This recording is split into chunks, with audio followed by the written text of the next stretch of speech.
All right, so on this case, where are we as far as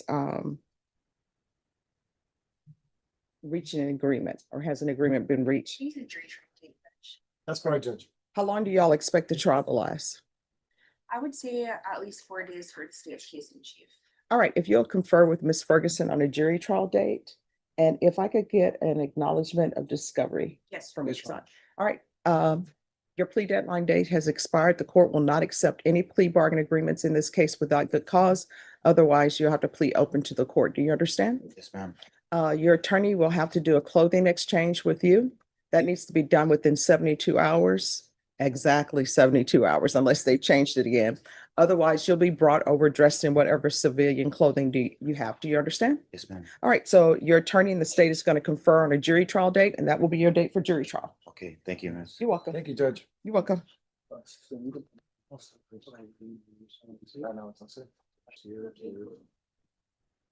All right, May 12th. That's wrong. All right. And counsel, if you have any motions that you need to be heard, just ask for Ms. Ferguson to put it on the docket. Yes, Your Honor, I will. Thank you. Thank you. Jerry Ramirez. All right, where are we on discovery? Judge, we have received a discovery on this case, Your Honor. All right, state, I needed a discovery acknowledgement. Yes, Your Honor. Has an offer been tendered? Yes, there has, Your Honor.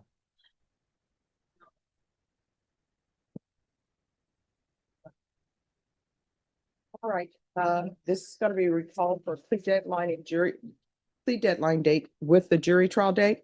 Ms. Ferguson, if you can set this for the week of January 5th, please.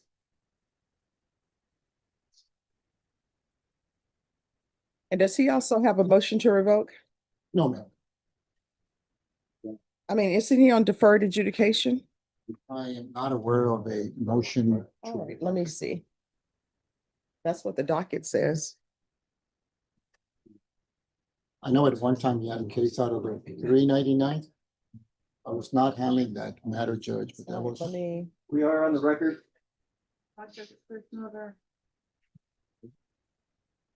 no. Yes, you do. Ah, what is your last name? Ramirez.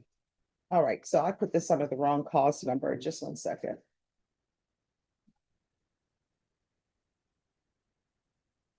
Judge, also, we would have asked the court if we could have at least a 30-day reset on this case, Judge. No, I mean, because it's a simple case, I think. It's a violation of bond protective order. All right, so once you sign the reset form, sir, you'll be excused. And once you sign the acknowledgement of discovery, you'll be excused. Yes, ma'am. All right, thank you. Thank you, Judge. Ruben Villarreal. Take a roll. Good morning. Judge, I'm here on Mr. Villarreal. Yes. He is still in custody in Benton County on a motion to revoke, Mhm. has not had his hearing yet. All right, Norma, did you reach out to Denton County to see if he could be present by Zoom? All right, so is he at the very, he hasn't, so is he actually physically still in Denton County? Yes, as far as I know, he is, because I've called the Bear County Jail and they don't have him in the system. Nora, I want this set up on Zoom and we can set it up. See if they're able to do it on Thursday. All right, we'll recall it back on Thursday. All right, thank you, Judge. I keep putting in the system by Zoom. All right, have Mr. Corrales come forward. All right, so what date were you given? Monday, the 29th of December. All right, and that's just for, The evaluation. Appointment with Dr. Jimenez. And the magistrate court estimates it's probably about close to 60 days before we're back down there for the disposition one way or the other of the competency question. Ms. Ferguson, I need a February date. All right, we're gonna set that for discovery. So while he's being evaluated, you all still need to work on discovery. All right, once you sign the reset form, you're excused. Thank you, Judge. You're welcome. If I don't come back before then, have a Merry Christmas. Oh, you too. Have a Merry Christmas. I assume you're going back once again. Yes, I am. This is a major tonal shift, and legally, it's huge. A competency evaluation means the court is asking a foundational question. Does this defendant even understand what's happening? Safe travels now. Oh, thank you. Have a seat, I'll bring it up for you. Audriana Tanahara. All right, the court is calling 2017 CR 13698 State versus Audriana Tanahara. Could I have parties announced? Megan Galloway for the state. Elizabeth Russell for Miss Tanahara. And are you Ms. Tanahara? Did you review the document entitled Motion to Revoke Community Supervision and state's motion to supplement pending motion to revoke probation with your attorney, and did you understand it? Yes, ma'am. Are you the same Audriana Tanahara who's placed on community supervision in 2017 CR 13698 for the offense of forgery of a commercial instrument or check on August 3rd, 2018 for a term of 4 years? Is that you? All right, state. Violation of condition number 38. On or about the 25th day of August 2020 in Bear County, Texas, the defendant Audriana Tanahara did then and there fail to participate in the felony drug court program in violation of condition number 38. How do you plead to that? True or not true? Not true. State. We waive and abandon the remainders. Any objections to the waivers? No objection, Judge. Did you understand by pleading true to violation of condition number 38, the court could find it true, grant the motion, sentence you to 2 years in the state jail facility and up to a $500 fine? Yes, ma'am. Knowing that, do you still wish to plead true to violation of condition number 38? Yes, ma'am. Court will find violation of condition number 38 true. Is there a proposed agreement? Judge, the state is asking for revocation and a sentence of 1 year in the state jail facility. And Judge, that is our agreement, if I may speak on behalf of my Yes. client. Miss Tanahara was originally placed in the drug court program. She was having financial difficulties with participation. When she was removed from the drug court program, she started to have medical issues, congestive heart failure. I have some documentation of that congestive heart failure if you'd like to review that. As her medical condition got worse, she became more and more concerned about turning herself in because she wasn't going to get her medical treatment. She understands that this was not the appropriate way to handle this, and that because of that, she only can be either terminated, unsatisfied, or revoked. But she is here wanting to take responsibility, and I do think she wanted to address the court really quickly if she may. Do you want to raise your right hand? Do you solemnly swear or affirm the testimony you give will be the truth and nothing but the truth, so help you God? Yes, ma'am. All right, you can lower your hand, state your name for the record. Audriana Tanahara. All right, your attorney mentioned something about financing. Yes, ma'am. How was that related to drug court? I was just unemployed. I wasn't applying myself as I should have been. And since then, No. Because it seems as though maybe a conversation that you've had, you're saying that you had issues with finances in felony drug court. And normally felony drug court does not require you to pay the $1,000 fee until you're closer to graduation. So I'm wondering, just so I'll know, what finances are you saying you had difficulty with in felony drug court? Because they help you No, I with didn't have employment. and not in the drug court. I had it in the program, I guess, that they offered me the last. What program? My probation officer had called me and told me that there was a program I could pay off my fees in a certain amount of months. And What program? I don't know what it was called. So two things, Judge. How I was addressing the drug court was that she was not able to provide for herself, not provide for the drug court because of financial issues. So that's issue number one. Yes. And then issue number two is that according to my client, the felony probation officer told her that if she was able to just pay off her fees, they would terminate her from probation.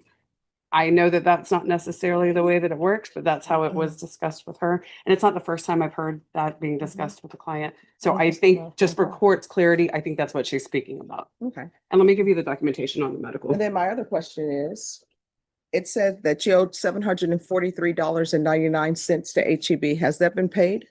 Yeah, ma'am. I'm sorry? No, ma'am, not yet. All right, It was you've this week had being since paid. 2018 to pay that. Why hasn't that been paid?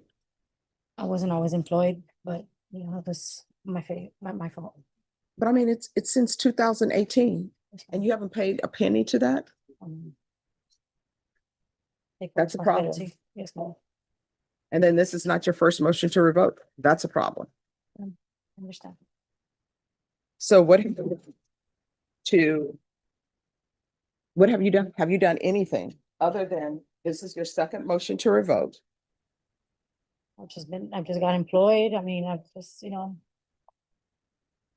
Been trying. I mean, if you haven't done anything, I mean, just tell me. No, ma'am, I haven't done anything towards the courts. You're right.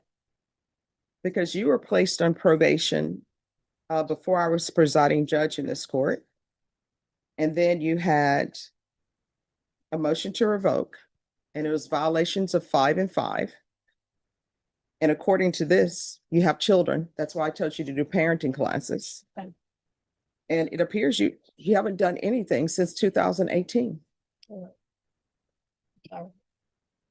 I mean, I don't even know. Somebody explained to me why I should give you a year instead of 2 years because you haven't done anything. I guess the basis of our request is the congenital heart failure and the medical treatment that you would receive in the state jail facility.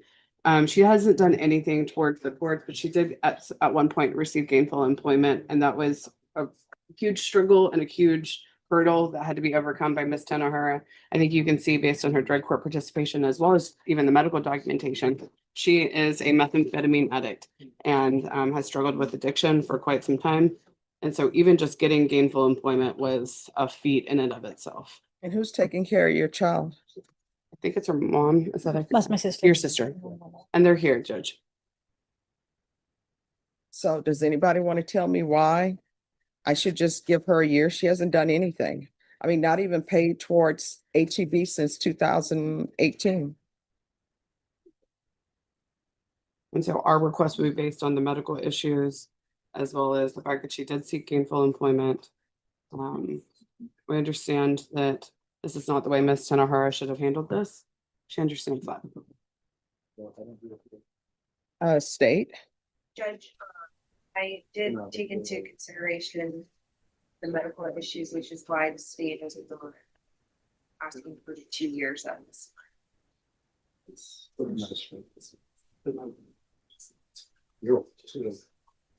All right. Are you asking me to follow this revocation for 1 year? Yes, ma'am. Are you waiving your right to appeal? Yes, ma'am.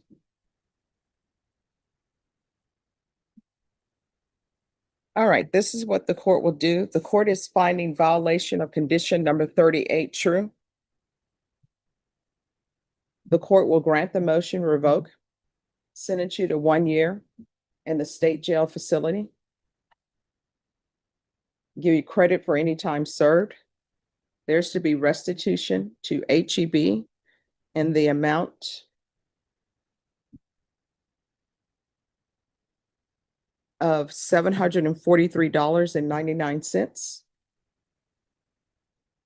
And that's under cause number 2017 CR 13698.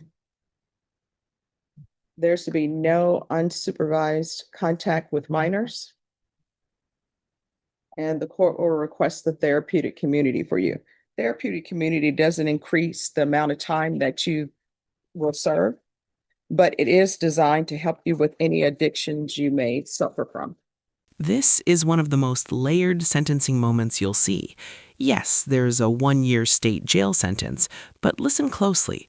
The judge orders a therapeutic community, a rare sign of judicial realism. On my way out of my room.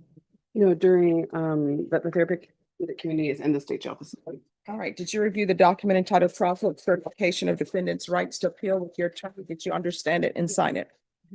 Because it's a plea bargain agreement, because I followed your plea bargain agreement, and because you waive your right to appeal, you do not have the court's permission to appeal.